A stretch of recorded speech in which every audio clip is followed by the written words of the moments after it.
Las únicas características, no hay una causa directa, no hay causa-efecto en situaciones traumáticas, trastorno límite.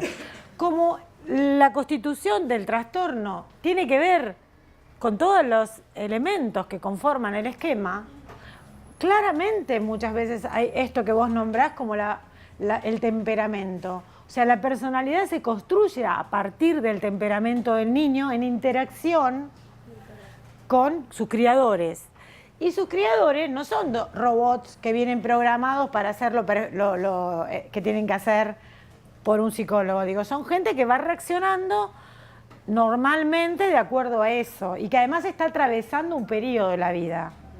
Y es muy probable que el sesgo en ese temperamento lleve a que interprete determinadas situaciones de una manera que no tienen que ver con la realidad. Ahora, así sea una interpretación o sea la realidad, para el caso es lo mismo. Es subjetivo en ese punto, porque claro. el divorcio quizá para cualquier chico... Si ella siente que ha sido abandonada cuando los padres se separaron, sí, es tan legítimo como si lo hubieran abandonado realmente. ¿Sí? Y de última, ¿para qué meterse tanto ahí, no? Yo creo que si vos detectás el origen del esquema, el trabajo que haces cuando vos detectás, esto es igual es tratamiento, 2 palabras y sigo con diagnóstico, pues si no se me mezclan los cursos. Digo, cuando vos trabajás con un paciente y vos vas a la historia del esquema, no lo haces porque sabiendo la historia se cura el paciente.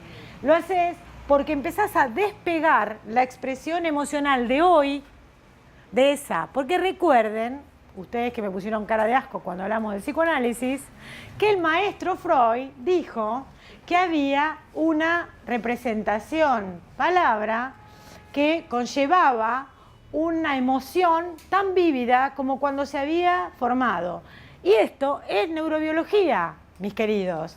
Y la genialidad de Freud fue poder hablar desde la neurología, con una pobreza de instrumentos para hablar de eso, porque no había tomografía, no había nada de eso, y poder desde lo fenomenológico darse cuenta que había un procesamiento emocional en paralelo con un procesamiento racional. Así que no me hablen mal de Freud, no se lo voy a permitir. Segundo criterio, patrón de relaciones interpersonales inestables e intensas, caracterizado por la alternancia entre los extremos de idealización y de evaluación. ¿Por qué alguien debería sentir esta alternancia? ¿Qué piensan ustedes? ¿Por qué alguien alterna entre conocer a alguien, paciente típico, segunda sesión, ay, cómo te quiero? Por fin encontré un terapeuta como vos, te quiero mucho. Entonces uno ya dice 2 semanas más y viene la hecatombe. Me tengo que cuidar mucho con este paciente. ¿Por qué me tengo que cuidar mucho? ¿Qué es lo que tengo que cuidar? Porque si tiene problemas con su identidad, proyecta eso en el otro, es muy probable que eso. Bien, muy cercana a la respuesta, pero saquemos la proyección, a ver. La ambivalencia afectiva.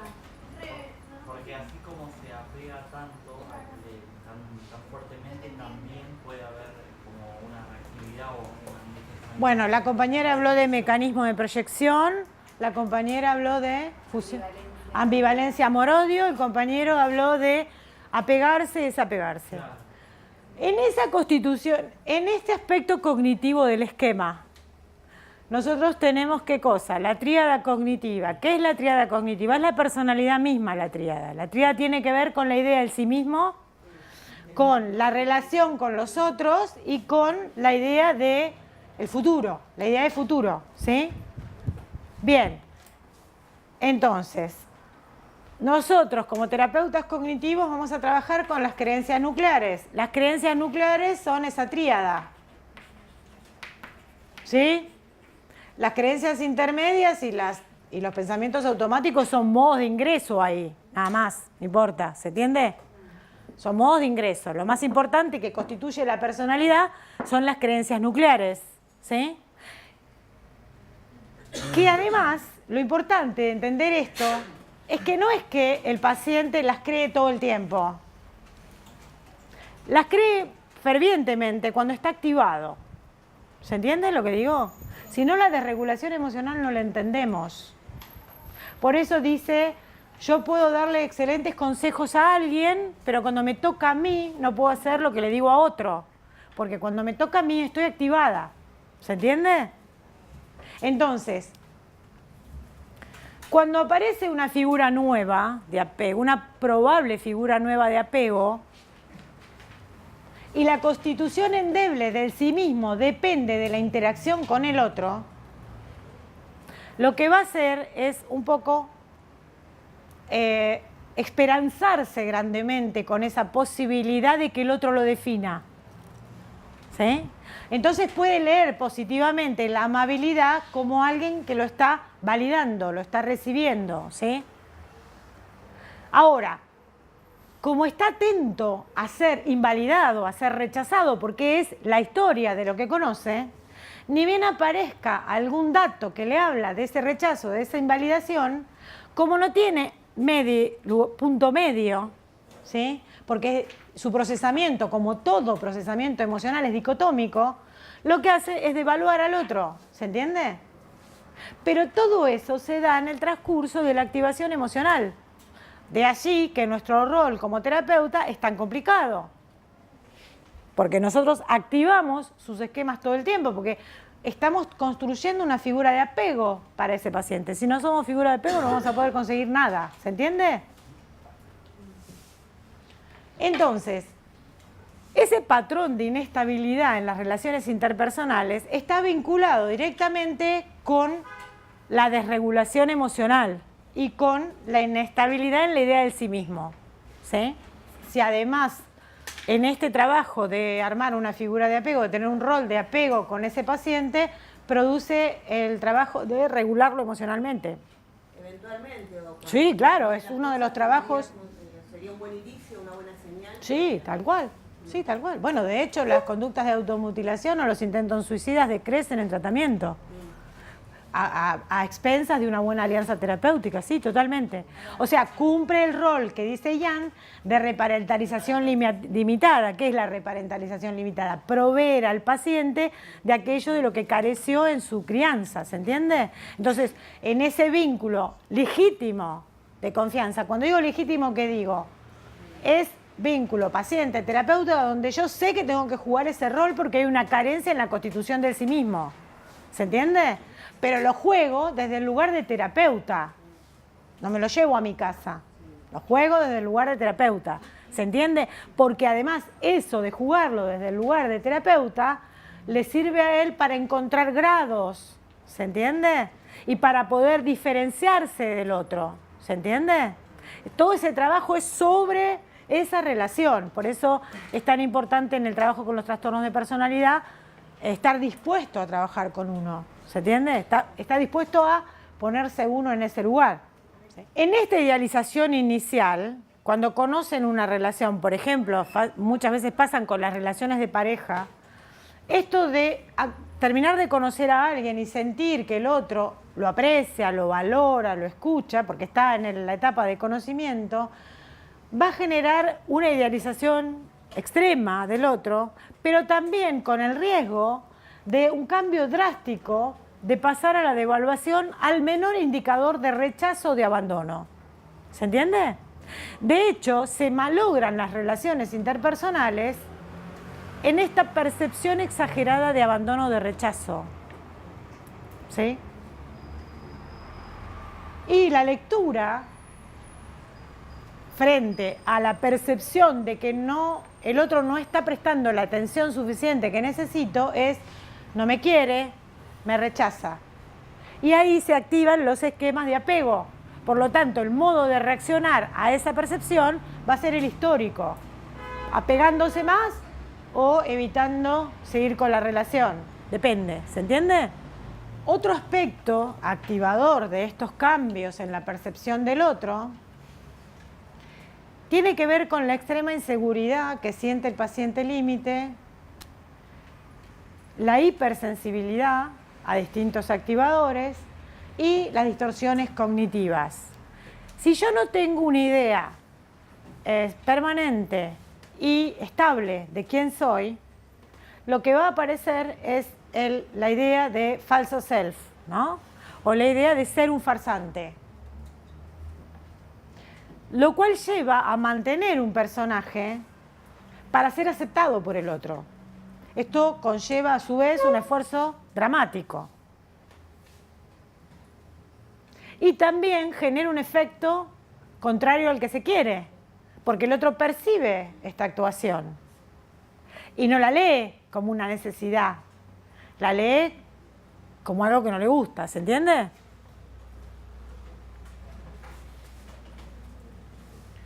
Esta hipersensibilidad es la que les decía recién que los hace sensibles a leer como rechazo cualquier actitud del otro. Y adosan a este rechazo, significan este rechazo, como que han sido descubiertos en su imperfección, y acá un rasgo que caracteriza al trastorno límite es el perfeccionismo desadaptativo. La idea de que si los conocen verdaderamente, los van a rechazar. Por lo tanto, se convierte también en una profecía que se autocumple. ¿Ven cómo este juego se hace permanentemente en la percepción, no en la realidad?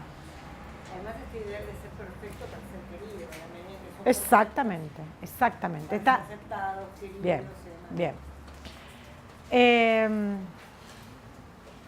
Por lo tanto, este criterio, el de las relaciones inestables y extremas, está muy relacionado con el criterio 1 que habla del temor al rechazo y al abandono.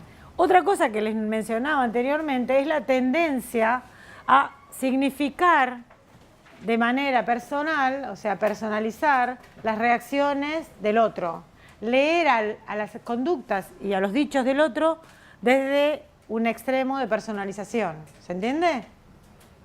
Como distorsión cognitiva, ¿no? Claro. Sí, como distorsión cognitiva. Sí. Uno podría decir, no, como no se relajan nunca en la relación con el otro, no hay un momento en el que pueda relajarse y están permanentemente activados.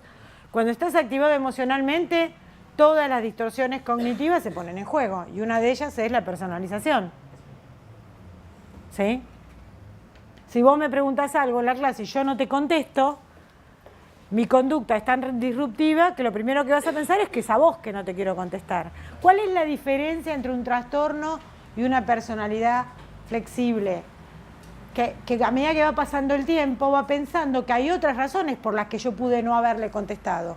En el trastorno límite la personalización es tal que puede sostener eso a rajatabla y eso puede empeorar el límite, la relación con el otro permanentemente. ¿Se entiende lo que quiero decirles? Esto hace que lean las conductas y los dichos del otro como me lo hace a mí, es en contra mío. Y hace que cuando están muy activados emocionalmente en esta lectura personal de lo que el otro hace, empiecen a ponerse suspicaces, empiecen a ponerse irónicos y distantes. Y este es otro de los criterios, el criterio 6, que es la observación de este paciente que se vuelve desconfiado, suspicaz, distante. ¿Se entiende? ¿Por ahí querían preguntar algo? No escuché.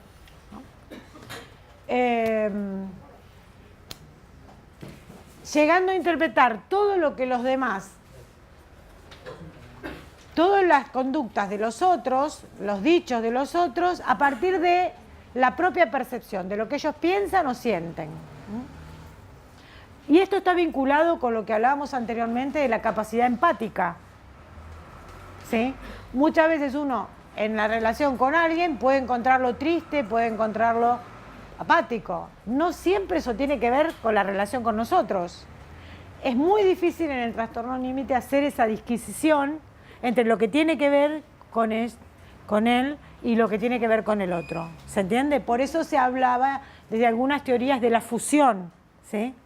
Y el temor a estar fusionado, ¿sí? Hay autores que hablan de que este criterio de leer solo las conductas y las acciones de los otros a través de las creencias propias genera un problema en función de desarrollar nuevas habilidades y aprender de la experiencia. Y esto tiene que ver con la rigidez del esquema. ¿Se acuerdan lo que decía Piaget de los esquemas? ¿Cuáles eran los dos movimientos que hacían los esquemas?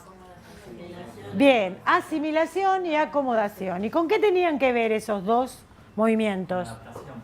A ver, ¿cómo sería? Y que a través de esos procesos, digamos, se puede, digamos, se adapta a la estructura cognitiva, decía él. ¿Qué? En uno entra el objeto y en el otro pasa por apropiación y luego que el objeto esté internalizado, el segundo proceso es adaptarse y hacerlo. Lo que decía Piaget es que la estructura tenía una estabilidad, vale acá para los esquemas emocionales también, la estructura tenía una estabilidad que hacía que en principio le costara incluir la información nueva. ¿Se acuerdan que Piaget hablaba de construcción del conocimiento racional, esquemas racionales? Y decía, un nuevo paradigma, ¿no? Para dar lugar, tenía que empezar a correr al otro. De alguna manera, digo, lo que pasaba es que esa información nueva debía modificar el esquema, ¿sí? Porque si no lo modificaba, era asimilada a las características de ese esquema. ¿Se entiende? Estos son dos movimientos sumamente importantes en los procesamientos emocionales, porque lo que hace un esquema es que la información nueva del ambiente que contradice mi creencia sea interpretada en función del esquema o modifique el esquema. ¿Se entiende lo que digo? Claro, es como que aumentás tu propia hipótesis, confirmás tu propia hipótesis. Exactamente. ¿O no? Exactamente. Entonces, esta capacidad de flexibilidad del esquema es lo que permite a las personas que aprendamos de la experiencia, porque incorporamos datos nuevos que nos muestran que digamos, la realidad puede ser distinta. ¿Se entiende? Bien. Incluyendo también la alteración de la identidad. Esto es interesante porque yo no me veo de la misma manera a lo largo del tiempo, ¿sí? Y esta capacidad de verme distinto a lo largo del tiempo es la capacidad de flexibilidad de mis esquemas. ¿Se entiende? Cuando no existe esa capacidad de flexibilidad, estoy procesando la información con esquemas rígidos que no me permiten entrar la información nueva y modificarse a partir de esa información nueva. ¿Se entiende? Cuanto más externalizadores seamos nosotros en los trastornos de personalidad, más, digamos, el paciente no mejora porque no es un trastorno que no mejora, o el paciente, todo lo que le vamos a atribuir al paciente de las características del trastorno es defensivo. Es algo que yo estoy tratando de bancarme porque no me quiero bancar la frustración. Porque el ritmo de mejora de un paciente no depende solo de mí. ¿Se entiende? Y en ese proceso tengo que poder soportar lo frustrante que es trabajar con estos pacientes sin invalidarlos. Ese es el gran desafío. Y para eso estamos hablando hoy de este trastorno, porque desde el diagnóstico se puede producir la invalidación. Cuando ustedes escuchen a un terapeuta decir yo a las límites no me las banco, peguen un corchazo, porque ese terapeuta no puede trabajar con límite ni con nada. ¿Se entiende lo que digo? Porque nosotros trabajamos con otros para empatizar y entender a partir de modelos teóricos qué le pasa a otro. No me puedo dar ese lujo. ¿Se entiende? Ayer escuchaba en un grupo de supervisión unas chiquititas muy, muy jovencitas que decían, no, este tipo de paciente no me lo banco, no me lo banco, aquel no me lo banco. ¡Paren! Vayan a ver en sus propios tratamientos por qué no se los bancan. Ah, ¿pero qué, me los tengo que bancar a todos? No, pero tengo que saber claramente qué de mí está en juego ahí. Porque lo que hay en todos los trastornos de personalidad, y cuando trabajo con personalidad, en interacción entre mis esquemas y los del paciente, como en cualquier diada. No estamos libres de eso, ¿eh? ¿Se entiende? Entonces digo, bajemos y tratemos de ver, entender con modelos explicativos y no atribuirle al trastorno una dificultad que lo hace intratable. Cuando hablamos del diagnóstico, ustedes saben que nosotros damos el diagnóstico a los pacientes, y cuando trabajamos con la psicoeducación que habla del diagnóstico, tenemos que ser más cuidadosos con estos pacientes. Claro que tenemos que ser más cuidadosos porque son hipersensibles. Ahora, la verdad es que estrictamente el término trastorno borderline no límite es obsoleto. No tiene ningún sentido decirle a alguien, vos sos, primero que no es. Vamos a partir de una base. Las personas no somos, estamos. No hay ninguna manera de ser estable a través del tiempo, desde que nacemos hasta que nos morimos. Eso es una ilusión que tenemos para soportar la vida. Pero la verdad es que no somos, estamos. Entonces el paciente cuando nos consulta está padeciendo un trastorno de desregulación emocional del que es absolutamente inocente. Así se haya equivocado durante los últimos 40 años de su vida. Y eso es así, tengo que estar convencido de eso. Y entonces, digamos, proveer del diagnóstico es proveerlo de una verdad, porque hoy las investigaciones hablan permanentemente de la inestabilidad emocional. No estoy mintiendo, pero estoy dando un diagnóstico que se acerca más a los modelos explicativos de hoy. Por eso la importancia de dedicarles esta clase a un trastorno sumamente complejo. Tercer criterio, alteración de la identidad, de la autoimagen, del sentido de sí mismo, acusada, fuerte, persistente y persistentemente inestable. Bueno, si en esta constitución de la idea está la tríada era la idea del yo, de mi relación con el otro y de mi futuro.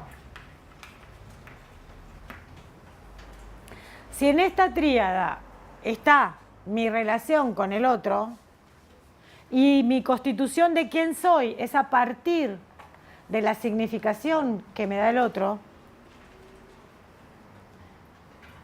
es muy difícil para el trastorno límite constituir, además por la propia desregulación emocional, constituir un sí mismo estable. ¿Se entiende lo que digo? La constitución del sí mismo depende de esa desregulación. Digamos, está afectada por esa desregulación. Por eso los esfuerzos por controlar. Cuando el paciente tiene conductas temerarias o busca calmarse, lo que busca es controlar eso, porque lo que aparece es la sensación de que no sabe quién es.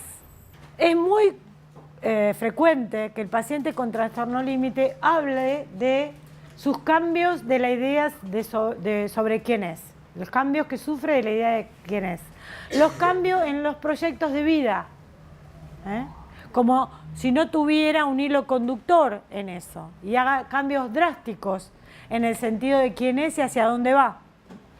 Pero esto va de lo mismo de la inestabilidad en Exactamente, todos los aspectos de exactamente. La fuente proveedora de esto es esta, la activación fisiológica permanente. ¿Por qué? Porque hay una maximización de los estímulos aversivos, leyéndolos como más amenazantes, ¿se entiende? De allí también la vista fenomenológica del trastorno como con sintomatología muy parecida al estrés postraumático. Porque ¿cuáles son las características del estrés postraumático? El temor a que se repita la situación del trauma. Es los sueños traumáticos, los flashbacks, la distancia emocional, casi en momentos la disociación que se produce frente a la posibilidad o a un hecho que se asemeje al hecho traumático. Y si uno lee esto en función de lo que sabemos del trastorno límite, es un paciente que está permanentemente en esa situación, ¿se entiende? Y que ha codificado, que ha significado como traumáticas situaciones que por ahí, como decíamos recién, para otra persona no lo son, ¿sí? Esta sensación de vacío, que es característica del trastorno límite, el paciente la refiere como algo imposible de llenar. Digo, ¿por qué es imposible de llenar? Porque en general la vida está bastante deteriorada a causa del trastorno y también le faltan definirse en roles. ¿Se entiende?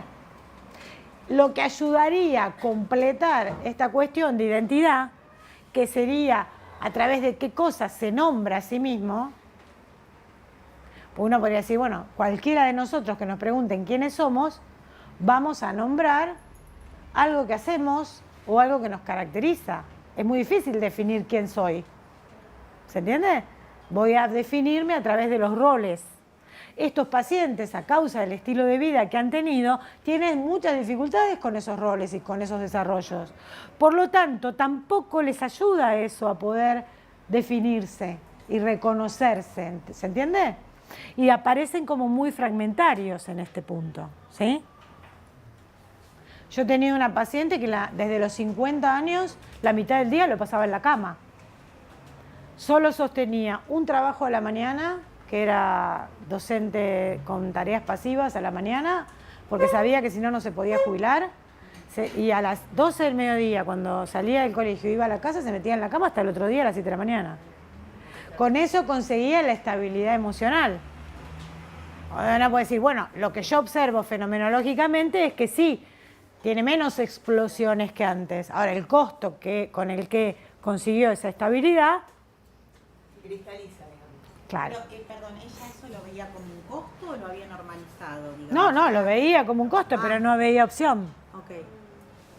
Bueno, la falta de constancia de estos pacientes para ser consecuentes con los objetivos que se ponen en la vida está relacionada con la identidad. Porque en la identidad se juegan distintos reforzadores.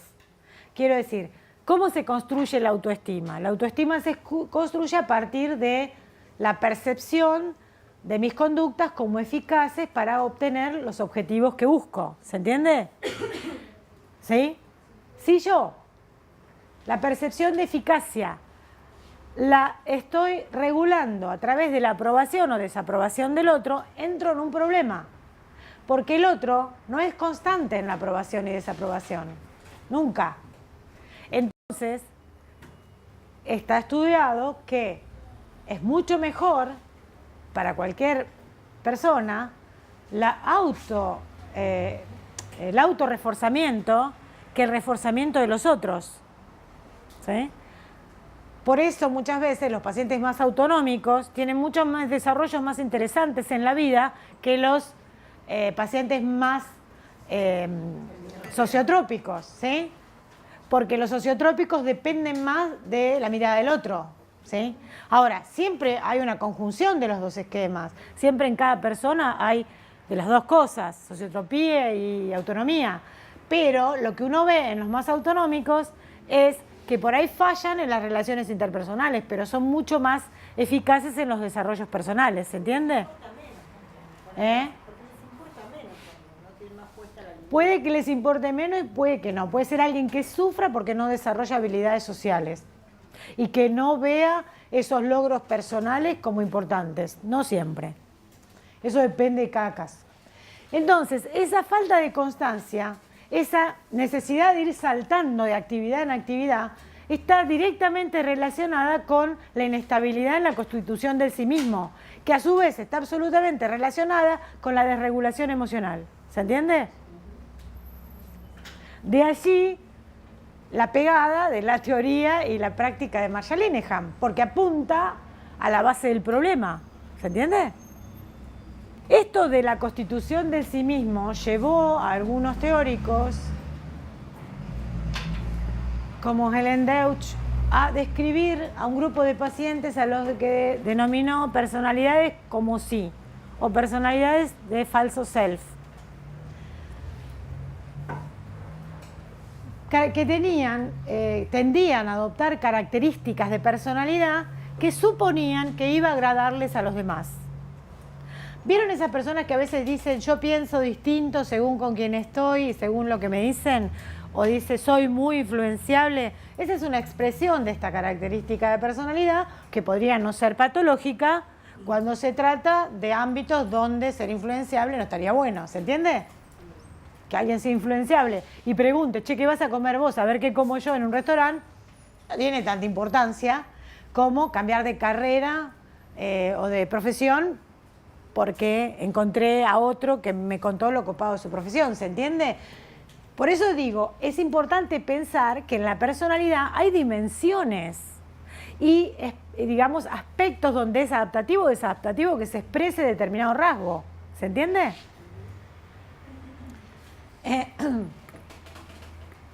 También esto hablaría de esta característica dependiente del trastorno límite, de tratar de agradarle al otro a fuerza de desarrollar características que suponen que el otro espera.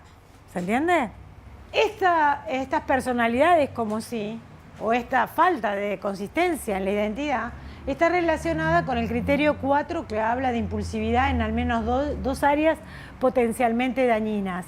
Porque esta falta de identidad o esta falta de consistencia provocada y que a su vez genera, porque también esto es un círculo vicioso, la percepción de inconsistencia de sí mismo genera a su vez es percibido como un evento peligroso.